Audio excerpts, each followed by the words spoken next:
give me a moment's peace and take out the trash. We pay taxes for people to come and take the garbage.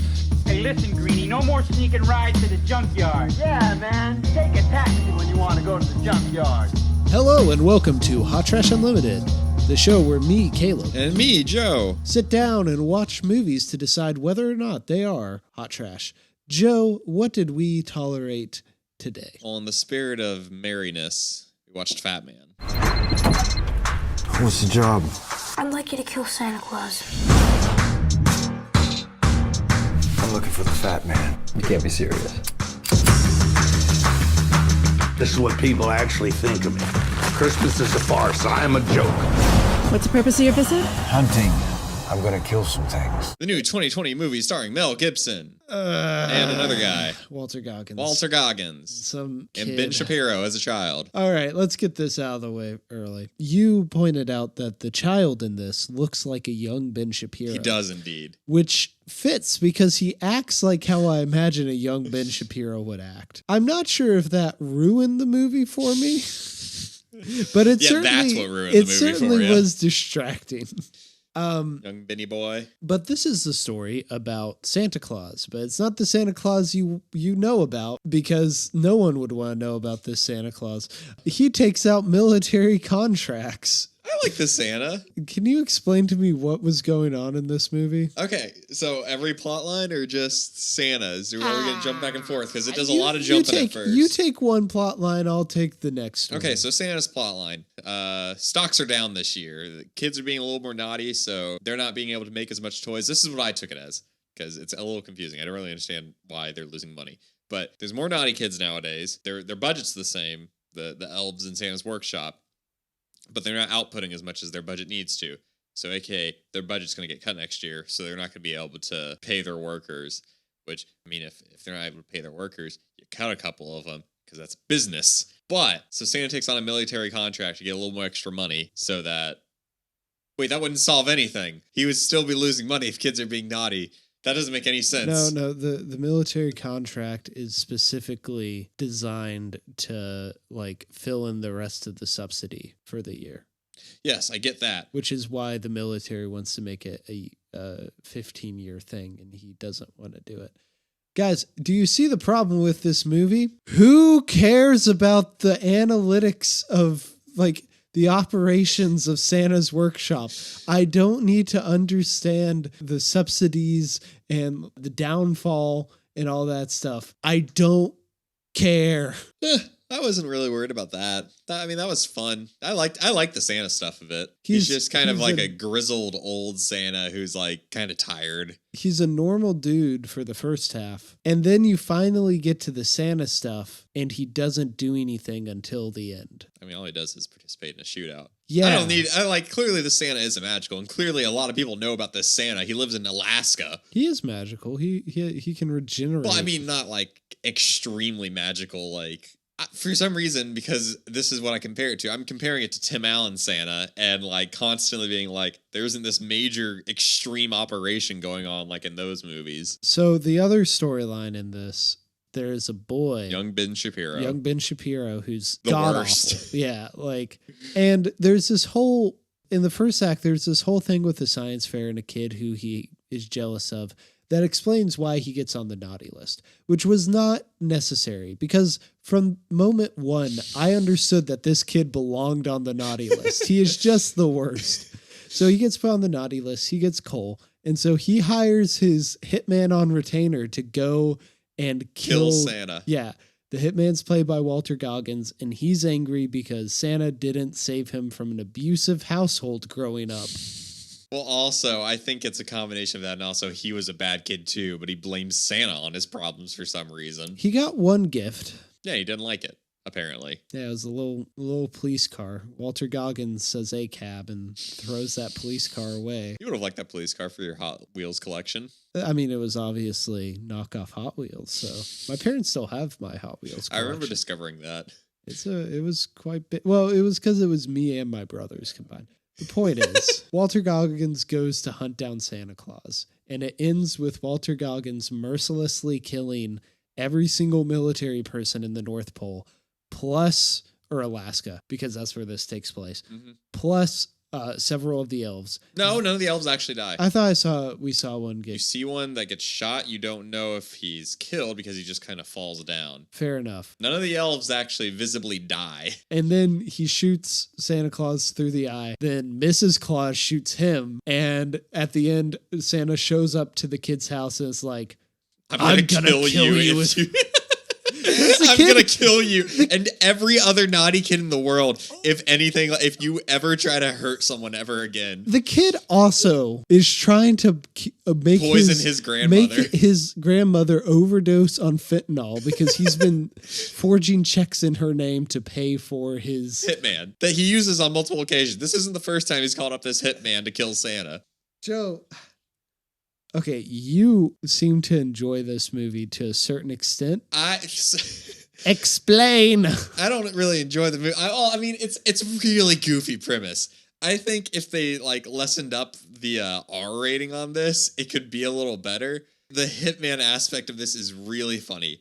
Like whenever he's like buying all these Santa toys from these older people who don't need their toys anymore, I'm laughing because it's so funny how serious he has this entire rack in like a basement of everything wrapped in plastic. I agree. Walter Goggins he's hamming it up and it's great. Really funny. He's wonderful. And he's an actor who, with a couple of exceptions, is always in bad movies, but is usually pretty good. And I think that's the same thing here, where he's just having so much fun playing this terrible person with all these weird quirks and stuff. However, I feel like the more you get of that character, the more it lessens what you get. If it had just been a couple scenes where, like, the scene where he buys the toy baseball airplane. Bat? Oh, the airplane. The airplane was really funny too. Yeah, where he just randomly buys all this stuff with his hamster. That's fine. But, like, I feel like the more time we spend with him, like, the less impact it has. It's weird on the way to the North Pole. Like, if we had seen him start being like a hitman, I guess, like at that point it might have been a little better. I didn't like him killing all like the mailman and stuff, and then the superintendent of the mail post office. He's killing everyone who goes, he's cleaning up his tracks. I mean, I feel like we just watched 4 different movies because I was about to say he feels like he's in a different movie from Santa Claus, but he feels like he's in a different movie than himself half the time. Yeah. And then Santa Claus feels like he's in 2 different movies. It's very tonally inconsistent where you have really goofy hitman, then you have really efficient dark hitman, then you have Santa's workshops going under. We're gonna have to shut down the operations. They got depressed Santa. Then you got this jerk kid who disappears halfway through. Yeah, and then comes back. Yeah, he pops up just to remind us that he's in the film, and then we see him at the end. Let's get to the end. That shootout's really boring. Yeah. You're fighting in Santa's workshop. There's so much you could do with that premise, and it's just 2 men awkwardly running at each other in the snow. Because they're running in the snow. So it looks like old Mel Gibson is going to fall down at any point. So you get the disappointing ending. And then Santa shows up to scare this kid. And I'm like, is this what you're going to do with every naughty child, Santa? He's going around to every house to be like, I'm going to murder you. Because this kid probably deserves worse than this. He was trying to make his grandmother overdose on fentanyl. That kid's awful. But... like, are you going to go, Timmy, like, hit his sister on, like, December 23rd and knocked him onto the naughty list? Timmy, I will slaughter you. Timmy, I am the judgment. Man.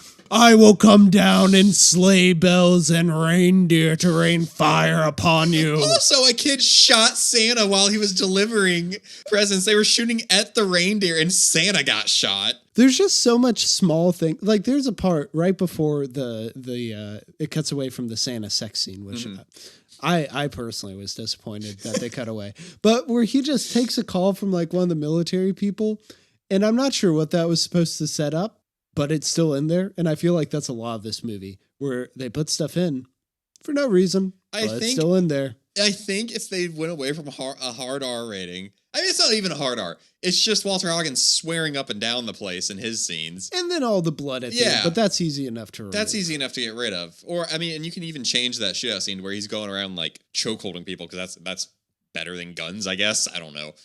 But there's a quirky almost hilarious movie hiding in here. And I would say this movie has funny moments, but it's just... Yeah, Walter Goggins is very talented. Goggins. I said Hoggins earlier. My mistake. It's just so weird. Yeah, I don't think it has a point.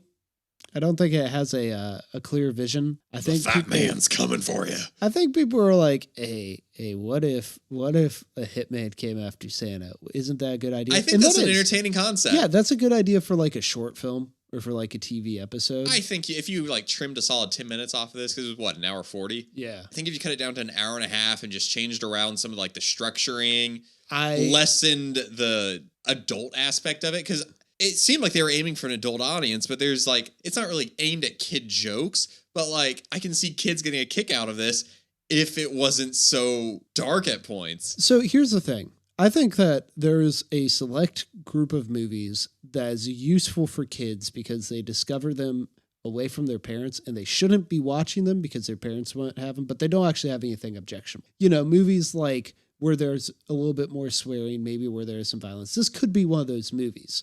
Because there isn't anything that graphic in here besides some blood. But any preteen in that phase who would discover and enjoy this movie would automatically be turned off by how boring all the Santa stuff is.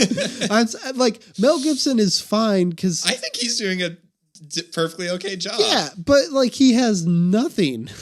And like, I like when Santa's turning around towards the end and he gets all like, it's a really heartwarming scene when Mrs. Claus gives him all these postcards of like these gifts that he gave him and it like inspired them or something. It doesn't make any sense, but I was like, aw. Yeah, but you have to get through so much just economic like this. And I also don't understand this movie's worldview on the military because like he obviously doesn't want to work for the military. But then all of the military people, like Captain Jacobs and whatever, they're portrayed like as decent people. And I'm like, so are you want being pro-soldier and anti-military? Like, what's going on here? You obviously don't like the suits. This is like a Michael Bay movie. Michael Bay does this too. He obviously doesn't like the heads of the military, but he's fine with the on-the-ground people. It's so confusing.